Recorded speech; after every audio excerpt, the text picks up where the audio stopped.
তো 197 পদে fire service ও civil defence অধিদপ্তর নিয়োগ বিজ্ঞপ্তি।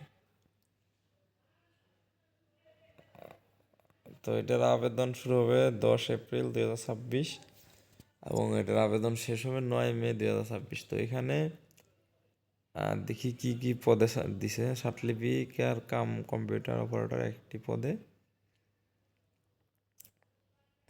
এটা স্নাতক ডিগ্রি হতে হবে। কম্পিউটারের ন্যূনতম 25 এবং ইংরেজি 30 হতে হবে। বাংলা 50 এবং ইংরেজি 80 শব্দের গতি থাকতে হবে শর্ট হ্যান্ডে।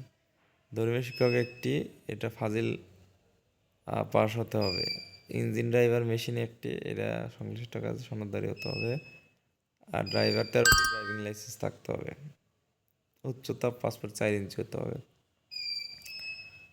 অবিবাহিত হতে হবে। অফিস সহকারী কাম কম্পিউটার মুদ্রাক্ষরিক, উচ্চ মাধ্যমিক পাস হতে হবে, কম্পিউটার দক্ষতা থাকতে হবে।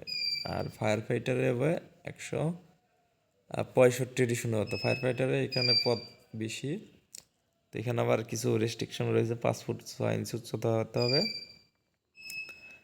প্রার্থীকে ত্রুটিমুক্ত শারীরিক গঠন অধিকারিত, অবশ্য অবিবাহিত হতে হবে। এবং মহিলাও নিবে, 5 ফুট 3 ইঞ্চি হতে হবে, বুক 30 ইঞ্চি, ত্রুটিমুক্ত, অবশ্য অবিবাহিত হতে হবে। তো এই হলো বিষয়, কিন্তু বয়সের বিষয়টা এখানে উল্লেখ নিচে দেওয়া আছে হয়তো। অফিস সহায়ক নিবে 4টি, আর সহকারী হোজ রিপেয়ার নিবে একটি। তো এটা টোটাল হচ্ছে 197টি।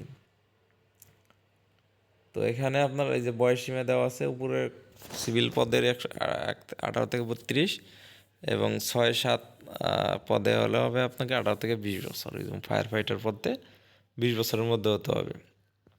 তো এখানে অনেক কিছু দেওয়া আছে নিয়মকানুন, আমি লিঙ্ক দিয়ে দিব, আপনারা দেখে নিন। তবে এখানে ফায়ার ফাইটার পদে বেশি লোক নেবে, তবে 20 বছরের মধ্যে হতে হবে। তো যাই হোক, ছোট্ট একটি আপডেট ছিল, জানিয়ে দিলাম।